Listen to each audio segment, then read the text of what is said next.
കാർത്തിക ഇങ്ങനെ ഈ ബുക്കൊക്കെ ഇങ്ങനെ പിടിച്ചിട്ട് നടക്കുക, ഒരുമിച്ച് നടക്കുക.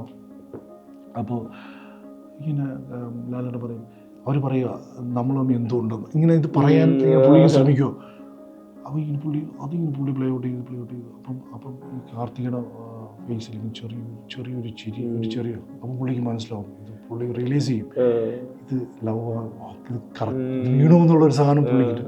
അപ്പോൾ പുള്ളിയുടെ ഒരു എക്സ്പ്രഷൻ ഉണ്ട്, അൺബിലീവബിൾ. വല്ലാത്ത സ്കൂളിങ്, ഭയങ്കര മെറ്റിക്കുലസ് ആയിട്ട് ഓരോ കാര്യങ്ങളും ഭയങ്കര. എനിക്ക് തോന്നുന്നില്ല അങ്ങനത്തെ ഒരു എക്സ്പീരിയൻസ് ഒക്കെ ഇപ്പോഴത്തെ പിള്ളേർക്ക് കിട്ടുമെന്ന്. ഭയങ്കര എക്സ്പീരിയൻസ് ആയിരുന്നു. സാറ് അഭിനയിച്ച് കാണിക്കും, ഒരു അങ്ങോട്ടും ഇങ്ങോട്ടും മാറാൻ ഭയങ്കര മെറ്റിക്കുലസ് ആയിട്ട് ഭയങ്കര സ്കൂളിങ്ങാണ്. ശരിക്കും സാറിൻ്റെ കൂടെയൊക്കെ നിന്നിട്ട് ഞാൻ 2-3 പടം ശരിക്കും 2 പടം സാറിൻ്റെ കൂടെയൊക്കെ 2 പടം ചെന്നാൽ പിന്നെ പടം ചെയ്യുക എന്നുള്ളേ ഉള്ളൂ. അല്ലാതെ പിന്നെ നമ്മൾ അതാണ് അതിൻ്റെ ഒരു പ്രോസസ്സ്. ഇപ്പോഴ് ആലോചിക്കുമ്പം ചിലർ നടക്കാൻ ഒരു സമയമുണ്ടല്ലോ. ഇവരെ ഡേയിൽ കൊണ്ടുവന്നിട്ട് തലേദിവസം ഒരു ഡേയിൽ കൊണ്ടുവന്നിട്ട് ഫുൾ ഷൂട്ട് ചെയ്ത്, ഐ മീൻ ഇങ്ങനെ അങ്ങോട്ടും ഇങ്ങോട്ടും പറഞ്ഞ് എല്ലാ കാര്യങ്ങളും ആ സീൻ മൊത്തം ഒന്ന് പ്ലേ ഔട്ട് ചെയ്തായിരുന്നു. പ്ലേ ഔട്ട് ചെയ്ത് 1-2 പ്രാവശ്യം പ്ലേ ഔട്ട് ചെയ്തു, വീണ്ടും പ്ലേ ഔട്ട് ചെയ്ത്. ആക്ച്വലി സത്യം പറഞ്ഞാൽ ഞാൻ ഇത്രയൊന്നും പ്രതീക്ഷിച്ചില്ല.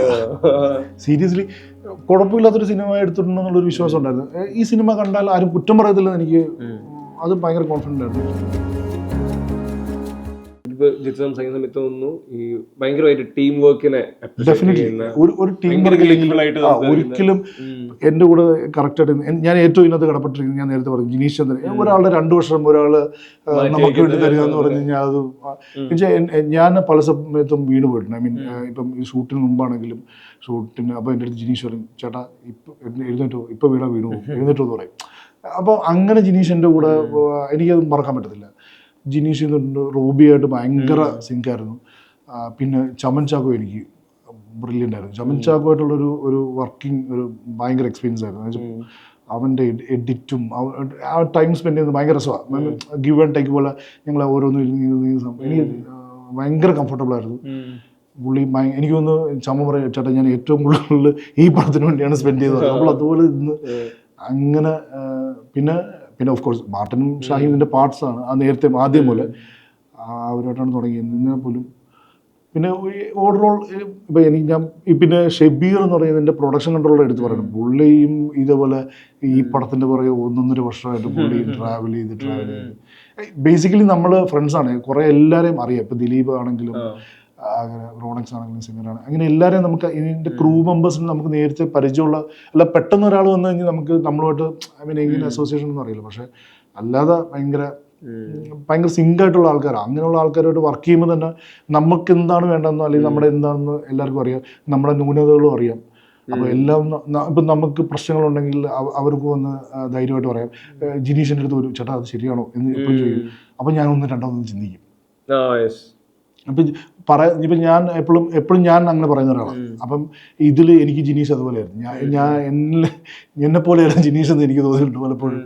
അപ്പം പറയാതിരുന്നിട്ട് കാര്യമില്ല. എന്നുവെച്ചാൽ ആ മൊമെന്റിൽ പറഞ്ഞു ചിലപ്പോൾ ശരിയാണെങ്കിൽ ചിലപ്പോൾ വേണമെങ്കിൽ എടുക്കണം.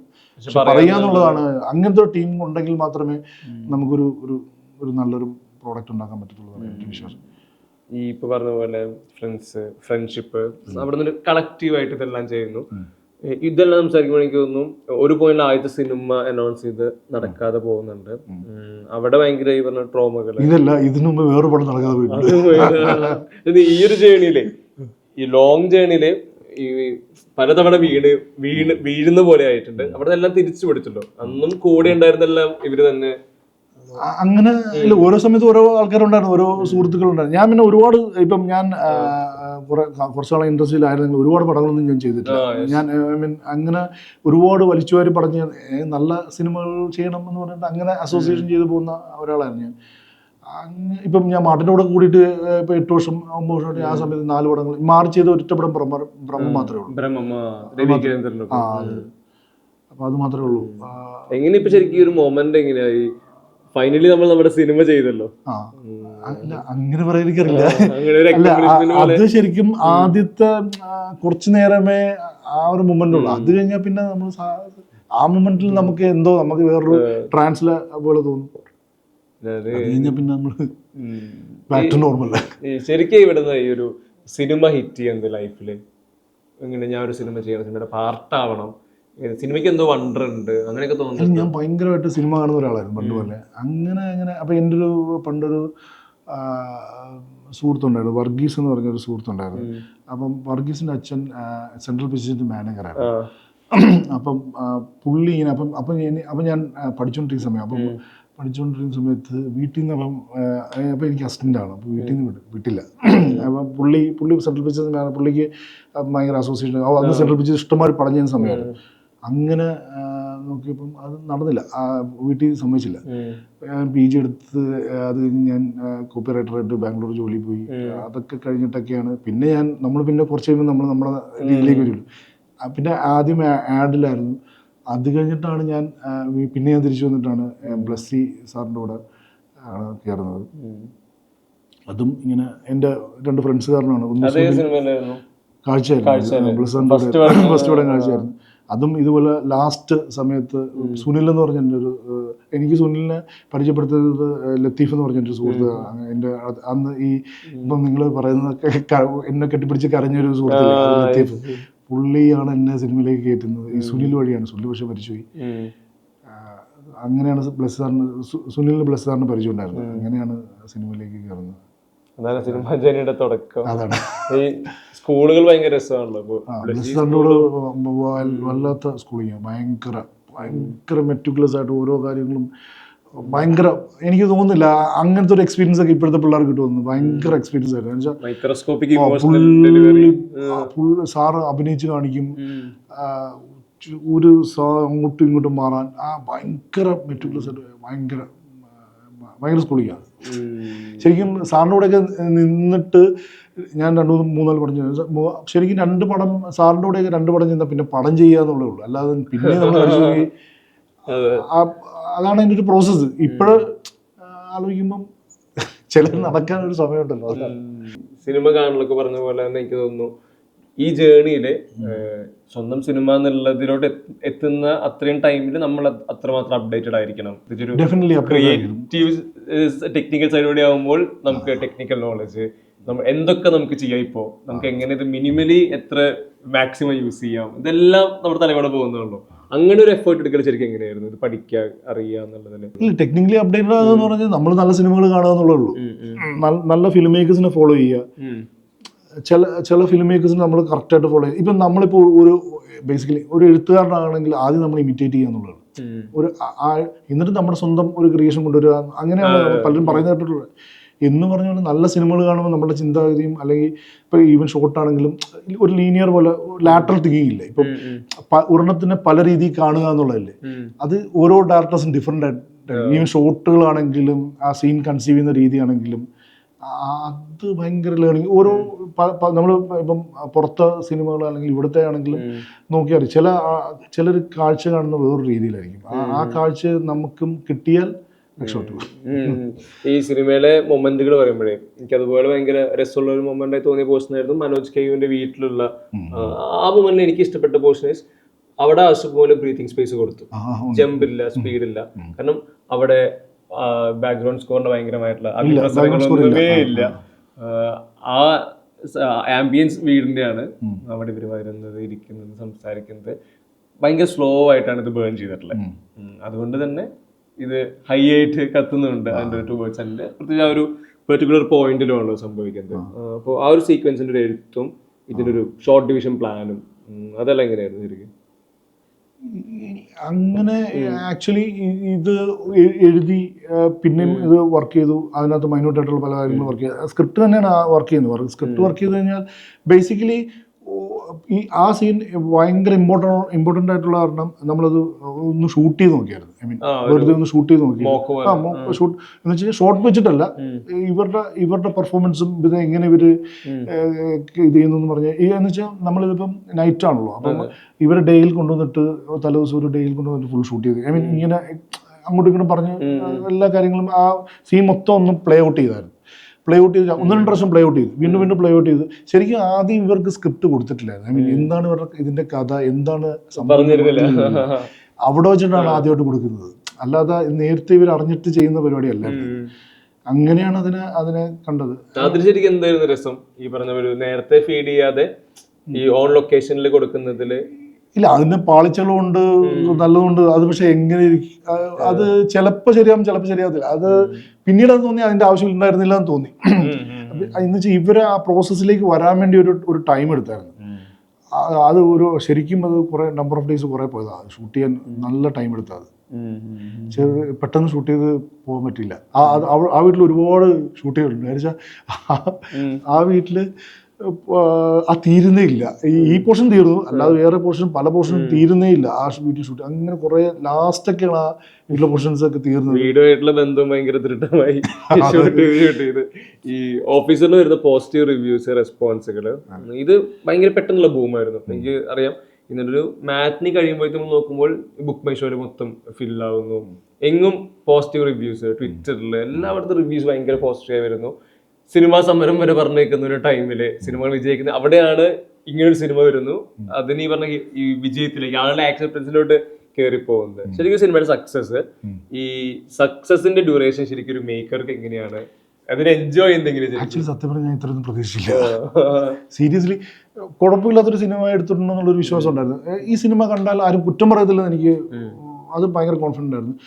ഞാൻ ഇപ്പം എല്ലാവരോടും സംസാരിക്കും, നമുക്ക് എല്ലാവർക്കും ഒരേപോലെ എവിടെയെങ്കിലും എന്തെങ്കിലും പ്രശ്നങ്ങളുണ്ടായിരിക്കും. സിനിമയിൽ പ്രശ്നങ്ങളുണ്ട്, ഇല്ലെന്നൊന്നും പറയുന്നില്ല. പക്ഷെ അതിനുള്ള സ്പേസ് കൊടുത്തില്ല. ഐ മീൻ ഇത് ചിന്തിക്കാനുള്ള സ്പേസ് കൊടുക്കാത്ത രീതിയിലാണ് നമ്മൾ അതിനെ കൺസീവ് ചെയ്തത്. ഐ മീൻ അതിൻ്റെ എഡിറ്റിംഗ് അവസാനം ഫൈനൽ ഔട്ട് വരുമ്പോൾ, ഫൈനൽ എഡിറ്റ് വരുമ്പോൾ ഇതിനകത്ത് ഇവിടെ പ്രശ്നമുണ്ടല്ലോ അല്ലെങ്കിൽ ഇവിടെ പ്രശ്നമുണ്ടല്ലോ എന്ന് ആൾക്കാരെ കൊണ്ട് ചിന്തിപ്പിക്കാത്ത രീതിയിലാണ് പ്രശ്നം ഉണ്ടായിരിക്കും കേട്ടോ. ഞാനിപ്പോൾ അങ്ങനെ നോക്കുമ്പം എനിക്ക് അറിയില്ല, ചിലപ്പം മൈന്യൂട്ടായിട്ട് നോക്കിയാൽ പ്രശ്നങ്ങളൊക്കെ ഉണ്ടായിരിക്കാം.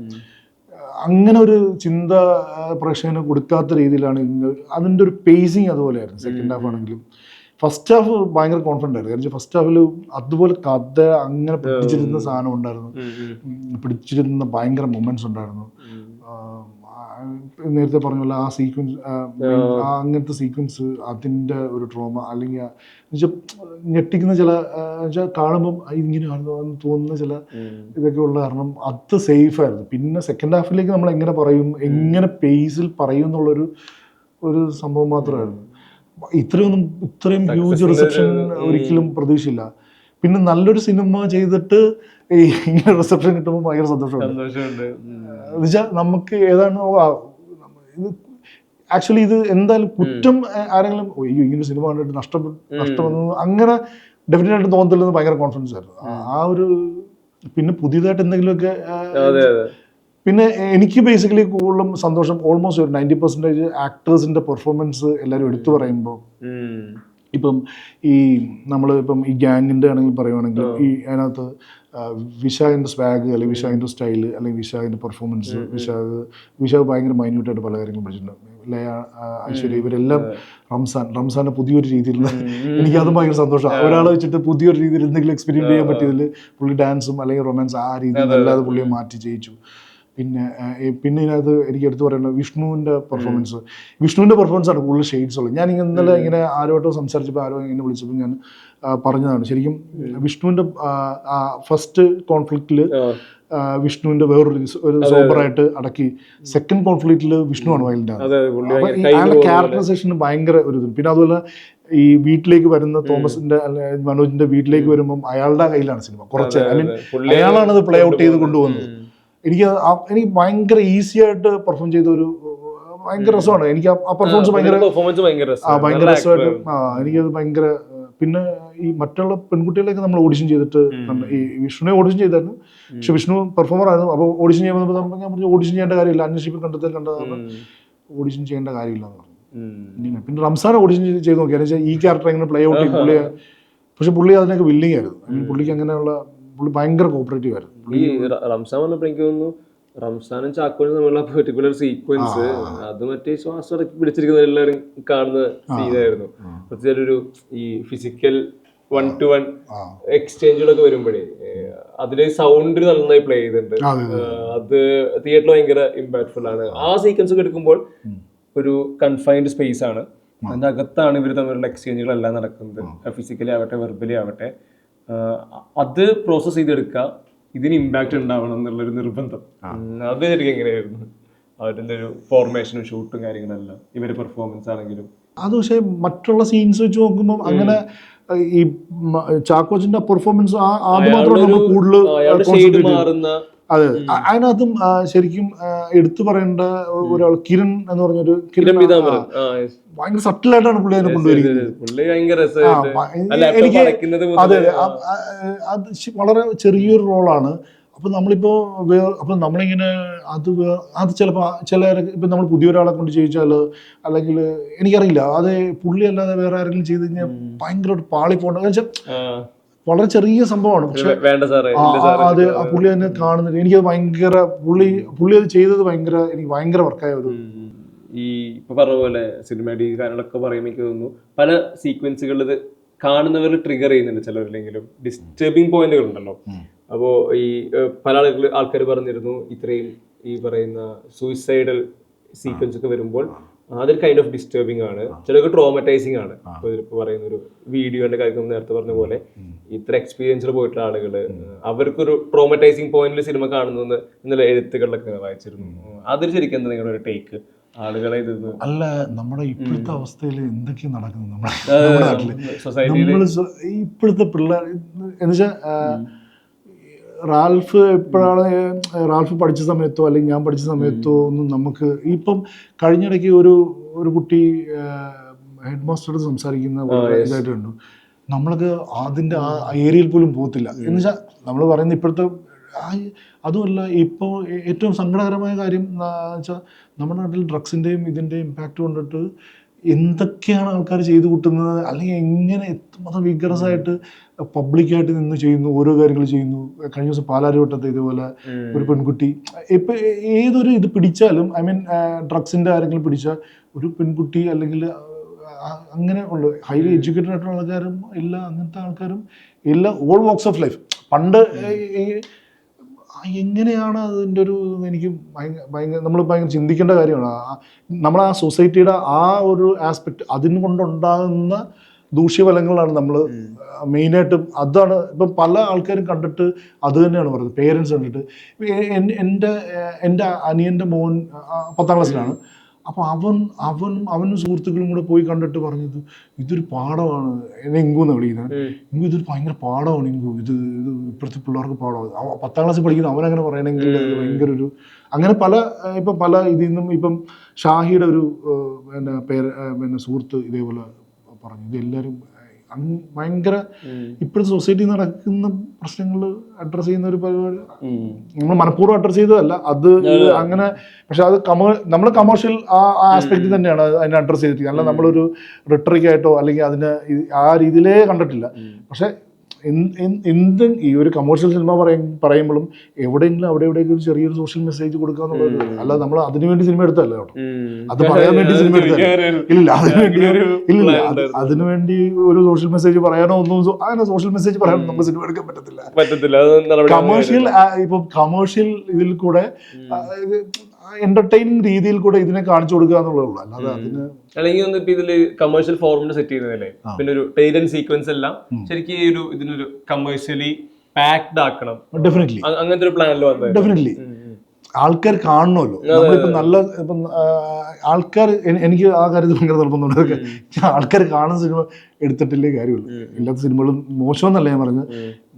ഇപ്പം പല പ്രൊഡ്യൂസേഴ്സിനാണെങ്കിലും മുമ്പോട്ട് വരണമെങ്കിൽ ഒരു സിനിമ അവർക്ക് ഏണിങ് ഇല്ലെങ്കിൽ ഇത് നിന്നു പോകും. നമ്മൾ കലയെ കുറിച്ച് ഉദ്ധരിച്ച് പറഞ്ഞിട്ടോ അത് പറഞ്ഞിട്ടൊന്നും റിട്ടേൺസ് വേണം ഡെഫിനറ്റ്ലി. അല്ലെങ്കിൽ പിന്നെ നമ്മൾ തന്നെ നമുക്ക് തന്നെ നമ്മുടെ സ്വയം ഇതിന് പ്രൊഡക്ഷനിൽ ചെയ്ത് നമ്മുടെ സംതൃപ്തി അടക്കാന്നുള്ളതേ ഉള്ളൂ. അല്ലാതെ വേറൊരാളുടെ പൈസ എടുത്ത് നമ്മൾ ചെയ്യുമ്പോൾ നമുക്ക് അതിന് നമ്മൾ ഉത്തരം പറയേണ്ട. ശരിക്കും ജിത്തു അഷ്റഫ് എന്ന മേക്കറിന് ഇഷ്ടമുള്ള ടൈപ്പ് ഓഫ് സിനിമകൾ ജോൺറേസ് എങ്ങനെയാണ് ശരിക്കും? എനിക്ക് ഇപ്പൊ നായാട്ട് പോലുള്ള സിനിമകൾ എനിക്ക് ബേസിക്കലി എനിക്കിഷ്ടം. ഞാൻ അങ്ങനത്തെ സിനിമയുടെ ആളാ. എല്ലാവർക്കും എന്നെ അറിയാത്തവർക്കൊക്കെ അറിയാം. അങ്ങനത്തെ സിനിമ അതിനോട് ഇഷ്ടം ഭയങ്കര അഭിമുഖം അതിനോടുള്ള അഭിമുഖം അങ്ങനെയാണ് എൻ്റെ സിനിമ തോട്ട്സും പരിപാടികളൊക്കെ. പക്ഷെ അങ്ങനത്തെ സിനിമ ഇപ്പം മാർട്ടിനെ പോലെ ഒരാൾക്ക് അങ്ങനെ എടുക്കാൻ പറ്റും. മാർട്ടിൻ ഒരു എസ്റ്റാബ്ലിഷ് ഡയറക്ടറാണ്. പക്ഷെ മാർട്ടിൻ്റെ പടമായതുകൊണ്ട് ആൾക്കാർ വന്ന് കാണും. ഇപ്പം പുതിയതായിട്ട് ഞാനൊന്ന് എസ്റ്റാബ്ലിഷ് ആയിക്കഴിഞ്ഞാൽ ചിലപ്പോൾ എനിക്ക് അങ്ങനത്തെ സിനിമകളൊക്കെ എടുക്കാൻ പറ്റുമായിരിക്കും. ഈ പറഞ്ഞ പോലെ ഈ സിനിമകള് ഇതെല്ലാം പറയുമ്പോഴും ഇനിയൊരു മുന്നോട്ടുള്ള ഒരു കരിയറിൽ അടുത്ത സിനിമ അത് കഴിഞ്ഞ സിനിമ എന്നുള്ള പ്ലാൻ വരുമ്പോൾ ഈ മിക്സ് ഓഫ് ജോൺറേസ് അല്ലെങ്കിൽ വേറെ തരത്തിലൊരു ഭയങ്കര എന്റർടൈനർ, ചിലപ്പോൾ ഒരു ഭയങ്കര കുഞ്ഞൊരു സിനിമ, വലിയൊരു സിനിമ, അങ്ങനത്തെ ഒരു പ്ലാൻ ഡിസൈൻ ഒക്കെ ഉണ്ടോ? അങ്ങനെ ചോദിച്ചാൽ അങ്ങനെ ഉണ്ടായിരിക്കാം. എനിക്ക് അടുത്ത വേറൊരു ടൈപ്പ് വേറൊരു ജോണറിലുള്ള സിനിമ എന്ന് വെച്ചാൽ ഇത് ഞാൻ റിപ്പീറ്റ് ചെയ്യണമെന്ന് ആഗ്രഹമുണ്ട്. ഐ മീൻ ഈ ജോണർ അപ്പോൾ അടുത്ത വേറൊരു ജോണർ സിനിമയാണ് അങ്ങനെയാണ് ആഗ്രഹിക്കുന്നത്. അതിൻ്റെ എനിക്കൊന്നും ഇപ്പൊ മേക്കറിന്റെ എനിക്ക് എപ്പോഴും തോന്നി ഈ പെർഫോമറിനെ കുറിച്ച് പറയണം, മെൻഷൻ ചെയ്യണം തോന്നിയിട്ടുണ്ട്. ഈ നായായിട്ടുള്ള പോലീസ് ഓഫീസർ കാണുമ്പോൾ അതിൽ നമ്മൾ അതുവരെ കണ്ട ഈ പറഞ്ഞ വെയിറ്റുകളോ കാര്യങ്ങളോ ഇല്ലാത്തൊരു പോലീസ് ഓഫീസറാണ്. എന്റെ ആകാര രൂപം സപ്പോർട്ട് ചെയ്തിട്ടുള്ള, അല്ലാതെ ഒരു യൂണിഫോമിൽ ഫിറ്റ് ആയി അതുകൊണ്ടായിരിക്കാം. അല്ലാതെ എനിക്ക് ശരിക്കും ഞാൻ പറയില്ല, ഈ കംഫർട്ട് സോണിൽ നിന്നിട്ട് ചെയ്തുകൊണ്ടൊക്കെ അറിയാം നായാട്ട് എളുപ്പമായി തോന്നിയത്. ഇരട്ടയിൽ വരുമ്പോൾ അത് ശരിക്കും പറഞ്ഞാൽ അത് ഇരട്ട ശരിക്കും ജോജു ആണ് ശരിക്കും അതിൻ്റെ ഒരു എങ്ങനെ ചെയ്യണമെന്ന് ഒരു ഐഡിയ ഇല്ല. ഇരട്ട ചെയ്യുമ്പോൾ ഉണ്ടാകുന്ന സംഭവം ഇത് എങ്ങനെ എക്സിക്യൂട്ടീവ് ഇങ്ങനൊരു സംഭവം പറഞ്ഞു അത് ചെയ്യാം, എങ്ങനെ ഇത് ചെയ്യുമെന്ന് അറിയത്തില്ല. അങ്ങനെ ഒരു ദിവസം ഞാൻ അന്ന് തലേദിവസം രാത്രി, ഇതിൻ്റെ അടുത്ത ദിവസം രാത്രി ഞാനും മാർട്ടിനും ജോജു കൂടി ഇങ്ങനെ സംസാരിച്ചിരിക്കുന്ന സമയത്ത് അപ്പോഴാണ് ജോജു ആ പാട്ടിനെ കുറിച്ച് പറയുന്നത്. ഈ പാട്ട് പാടി പിടിക്കാന്ന് പറഞ്ഞു. അപ്പോൾ ആ പാട്ട് ഭയങ്കര സ്ട്രൈക്കിംഗ് ആയിരുന്നു. അപ്പം ഞാൻ ആ പാട്ട് അപ്പം യൂട്യൂബിൽ നമ്മൾ ജോജു ആ പാട്ട് കേൾപ്പിക്കുന്നു. അപ്പം ജോജു ആ പാട്ട് പിന്നെ ഇതെടുക്കുന്നു, ഞങ്ങൾ ആ പാട്ട് പാടി നോക്കുന്നു. അപ്പോഴും എങ്ങനെ ഇത് പ്ലേ ഔട്ട് ചെയ്തൊന്നും ഒരു ഐഡിയ ഇല്ല. അപ്പോൾ അടുത്ത ദിവസം ഞാൻ രാവിലെ ഇട്ട് നിൽക്കുന്നു, അങ്ങനെ ഞാൻ പാട്ട് പഠിച്ചു. പക്ഷെ ജോജു വരെ ലേറ്റ് ആവുക, കാരണം ജോജു വന്നാണ് മറ്റേ വാഗമൺ ഡ്രൈവിന് പോയൊരു, അപ്പോൾ അന്ന് വരെ ലേറ്റായി. അപ്പോൾ അത്ര ഇതന്നെ നമ്മളിങ്ങനെ കുറേ കഴിയുമ്പോൾ നമ്മൾ പോകണം. അങ്ങനെ ഒന്നും ശരിക്കും വന്നു. പക്ഷെ പെട്ടെന്ന് അതെല്ലാം പടപടേന്ന് എടുത്തുപോയി. അങ്ങനെയാണ് ജോജു ആണ് ശരിക്കും പറഞ്ഞാൽ ജോജുവിൻ്റെ പല ഡയലോഗ്സും, ജോജു പറഞ്ഞ ഡയലോഗ്സും ജോജു ആണ് എനിക്ക് എടോ ഇങ്ങനെ കാണിക്കും, ഇങ്ങനെ ചെയ്യും. അതല്ല മറ്റേ ഈ ഓരോ പോർഷൻസ് ഒക്കെ വെട്ടുന്ന എക്സെൻട്രിസിറ്റി ഒക്കെ ചിലപ്പോൾ അതിപ്പം ആരെ വെട്ടിയാലും ചിലപ്പോൾ അതിലേക്ക് വരുമായിരിക്കും. ജോജുവിന്റെ ചില കുറെ ഇൻപുട്സ് ഉണ്ടായിരുന്നു അതിനകത്ത്. ജോജുവിന്റെ കുറെ ഇപ്പം ഈ ഈവൻ അതിന്റെ ആക്ഷൻ ചെയ്യുമ്പോഴും ജോജു ആണ് എനിക്ക് തോന്നുന്നത് അങ്ങനെ അത്രയും നന്നായിട്ട് വരാൻ ജോജു കാരണമാണെന്ന് തോന്നുന്നു. അവസാനമായിട്ട് ചോദിക്കുകയാണെങ്കിൽ ഈ എല്ലാവരും എപ്പോഴും റീകളക്ട് ചെയ്യുമ്പോൾ എല്ലാവർക്കും ഒരു പേഴ്സണൽ ഒരു സിനിമ പാരഡൈസ് മൊമെന്റ് എന്നൊക്കെ പറയുന്ന പോലെ സിനിമ കാണുന്നതായി അവനെ സിനിമയുടെ ഒരു സീനായിരിക്കാം, ഒരു സിനിമ ബന്ധപ്പെട്ട റിയൽ ലൈഫ് ഇൻസിഡന്റ് ആയിരിക്കാം, ഏതെങ്കിലും ഒരു തരത്തിലൊരു മൊമെന്റ് പറയാനുണ്ടാവില്ല എപ്പോഴും നമ്മളെ ഹുക്ക് ചെയ്തിട്ടുള്ള അത്തരത്തിലൊരു സിനിമ പാരഡൈസോ മൊമെന്റ് ഉണ്ടോ ശരിക്കും?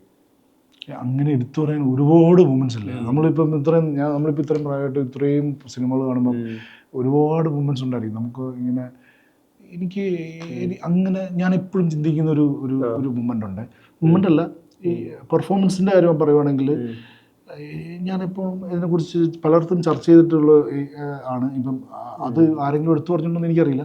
ഗാന്ധിനഗർ സെക്കൻഡ് സ്ട്രീറ്റിൽ ലാലേട്ടൻ ഒരു കാർത്തികയായിട്ട് വരുന്നൊരു സീക്വൻസ് ഉണ്ട്, നടന്നു വരുന്നത് പ്രണയം പറയുന്ന സീക്വൻസാണ്. അപ്പോൾ ആ പ്രണയം പറയുന്ന സീക്വൻസിൽ അപ്പം ലാലേട്ടൻ പറയും, അപ്പം ഈ കാർത്തിക ഇങ്ങനെ ഈ ബുക്കൊക്കെ ഇങ്ങനെ പിടിച്ചിട്ട് നടക്കുക, ഒരുമിച്ച് നടക്കുക. അപ്പോൾ ഇങ്ങനെ ലാലേട്ടൻ പറയും, അവർ പറയുക നമ്മൾ തമ്മിൽ എന്തുകൊണ്ടെന്ന് ഇങ്ങനെ ഇത് പറയാൻ പുള്ളി ശ്രമിക്കുമോ. അപ്പോൾ അതിങ്ങനെ പുള്ളി പ്ലേ ഔട്ട് ചെയ്തു. അപ്പം ഈ കാർത്തികയുടെ ഫേസിൽ ചെറിയൊരു ചിരി. അപ്പം പുള്ളിക്ക് മനസ്സിലാവും, ഇത് പുള്ളി റിയലൈസ് ചെയ്യും, ഇത് ലവ് ഇത് കറക്റ്റ് വീണമെന്നുള്ളൊരു സാധനം പുള്ളിക്കിട്ട്. അപ്പോൾ പുള്ളിയുടെ ഒരു എക്സ്പ്രഷൻ ഉണ്ട്, അൺബിലീവബിൾ. എങ്ങനെയാണ് അതിനെ പുള്ളി അങ്ങനെ അഭിനയിക്കുമ്പോൾ നമുക്ക് അല്ലാത്ത ചില മൊമെന്റിൽ നമുക്ക് അറിയുമ്പോൾ ഇത് ശരിക്കും നമ്മൾ ഉണ്ടാക്കുന്നതല്ലേ. നമ്മളിത് ഇത് ഫിക്ഷൻ അല്ലെങ്കിൽ നമ്മൾ ഉണ്ടാക്കുന്ന ഒരു മൊമെന്റ് അല്ലേ, അല്ലാതെ ഇതൊരു നമുക്ക് റിയൽ ലൈഫിൽ നടക്കുന്ന ഒരു മൊമെന്റ്. ചിലപ്പോൾ റിയൽ ലൈഫിൽ നടക്കുമ്പം എല്ലാവർക്കും ചിലപ്പം അങ്ങനത്തെ നമുക്ക് പെട്ടെന്ന് വരുമായിരിക്കും. പക്ഷെ അത് അഭിനയിക്കുക എന്ന് പറഞ്ഞാൽ ആക്ഷൻ കട്ട് ഡ്യൂറേഷനിൽ അത് അഭിനയിക്കുക എന്ന് പറഞ്ഞാൽ എനിക്ക് വിശ്വസിക്കാൻ പറ്റാത്ത ഒരു സംഭവമായിട്ട് തോന്നുന്നുണ്ട്. അങ്ങനെ പുള്ളിയുടെ ചില പഴയ പടങ്ങളിലൊക്കെ ഇപ്പം തൂവാനത്തുമ്പികളിലാണെങ്കിലും ഈ കടപ്പുറത്തെ സീൻ ഉണ്ടല്ലോ, ഞാൻ ആ മദർ സുപ്പീരിയർ എന്ന് പറയുന്ന സീൻ, അതൊക്കെ എങ്ങനെയാണ് ഈ മനുഷ്യൻ ചെയ്തതെന്ന് ആലോചിക്കുമ്പോഴേ ഭയങ്കര ലെജൻഡ്, ഒന്നും പറയില്ല. അപ്പൊ എന്തായാലും എല്ലാവിധ ആശംസകളും കരിയറിന് വരാൻ പോകുന്ന എല്ലാ സിനിമകൾക്കും. Thank you very much.